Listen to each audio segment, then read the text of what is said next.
Bonjour, on est toujours au chapitre 2, c'est-à-dire la reproduction chez les plantes avec l'unité 2. Alors, l'unité 2, c'est la fécondation et cycle de développement chez les plantes. Alors, quels sont les objectifs d'apprentissage? Objectif 1, définir la pollinisation, c'est-à-dire savoir qu'est-ce que c'est que la pollinisation.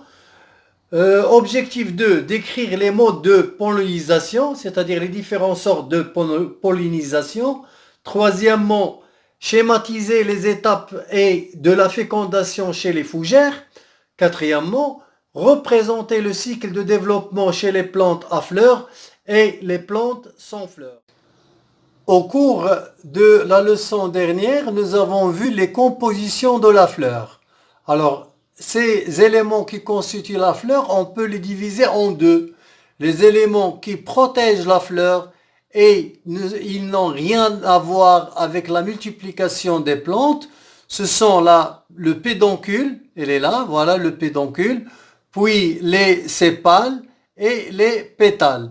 Mais il y en a des éléments qui sont nécessaires pour la multiplication des plantes à fleurs. Par exemple, l'étamine. Alors l'étamine est composée par l'antère et le filet.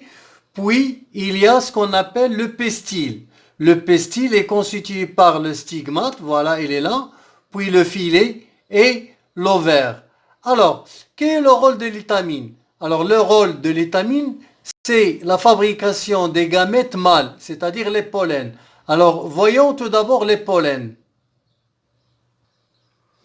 Voilà les différents types de pollen. Hein. Ce sont des gamètes mâles, c'est-à-dire les gamètes fabriquées par l'étamine, et ils sont microscopiques. Ils sont de différentes tailles, mais ils sont microscopiques. Alors regardez par exemple ici l'abeille est en train de visiter les fleurs pour ramasser les pollens. Voilà, lorsqu'il ramasse les pollens, il le met sur la patte postérieure. Voilà une boule de pollen, elle est là, avec une couleur jaune. Alors, comme vous voyez ici, c'est le stigmate. Alors, stigmate, il est allongé avec le stylet et ici à l'inférieur, il y a l'ovaire. Alors, que contient l'ovaire? L'ovaire contient des gamètes femelles, c'est-à-dire les oosphères. On les appelle oosphères. Très bien. Alors, pour qu'il y ait une fécondation, alors, nous avons déjà vu au cours de la multiplication des animaux, c'est-à-dire la reproduction des animaux, qu'est-ce que c'est que la fécondation? Alors, la fécondation, c'est la rencontre du gamète mâle avec gamète femelle pour former un œuf. Alors, il faut que les pollens viennent de l'antère vers les stigmates. Alors, soit il est direct, alors il n'y a pas, c'est-à-dire un autre moyen, si les antères ils sont plus longs que les stigmates, les pollens tombent directement vers le stigmate. Alors dans ce cas-là, il y a ce qu'on appelle une pollinisation. Qu'est-ce que c'est qu'une pollinisation? La pollinisation, c'est le transport du grain de pollen du sac pollinique. Voilà le sac pollinique, c'est-à-dire au niveau de l'antère, il y a le sac pollinique, au stigmate du pestil. Voilà, au stigmate du pestil. Très bien. Alors, dans ce cas-là, si les pollens viennent de sac pollinique directement vers le stigmate, on dit il y a une pollinisation directe. Alors voyons une pollinisation indirecte. Voilà l'exemple d'une pollinisation indirecte. Alors, c'est-à-dire les pollens d'une fleur viennent vers le stigmate d'une autre fleur et les pollens d'une autre fleur viennent de la même stigmate de l'autre fleur. C'est-à-dire, ici, il faut qu'il y ait un moyen de transport. Alors, quels sont les moyens de transport pour faire une pollinisation?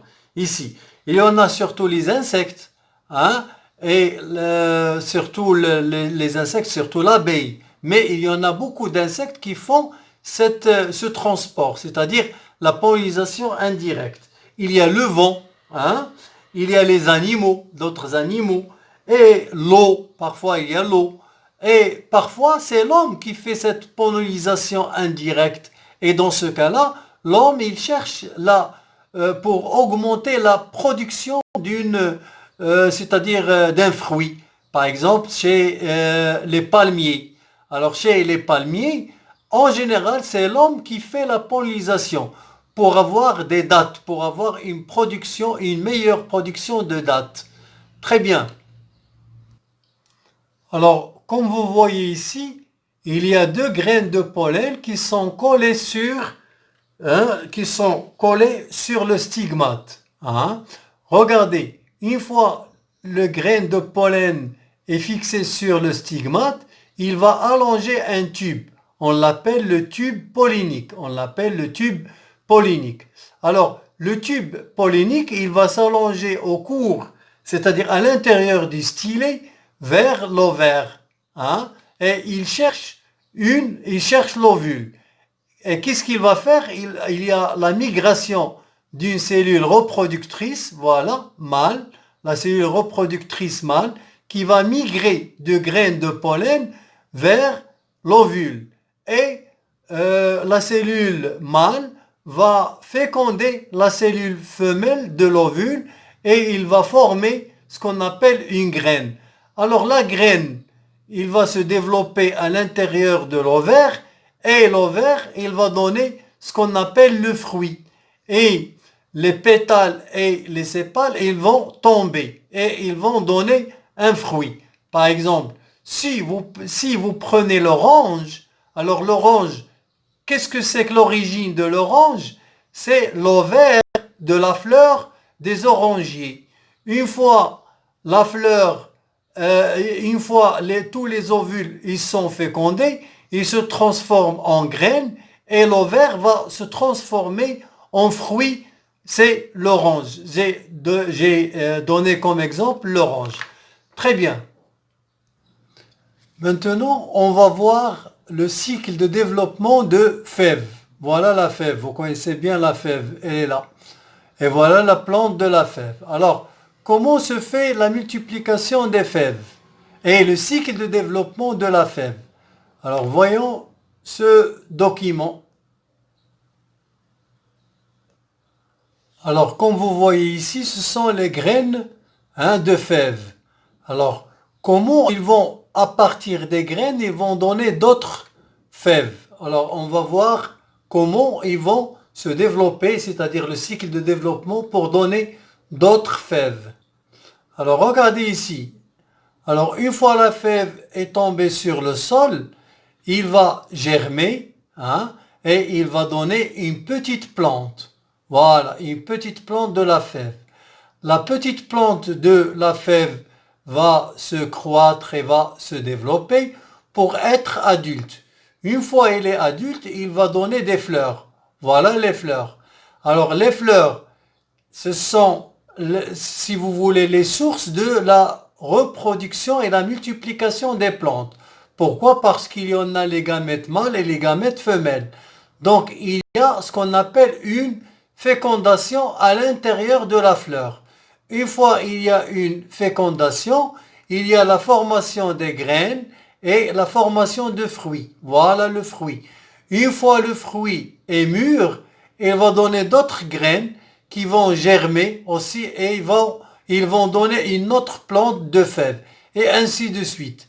Alors ça, c'est ce qu'on appelle le cycle de développement. Voilà le cycle de développement. Mais chez qui? Chez les plantes à fleurs.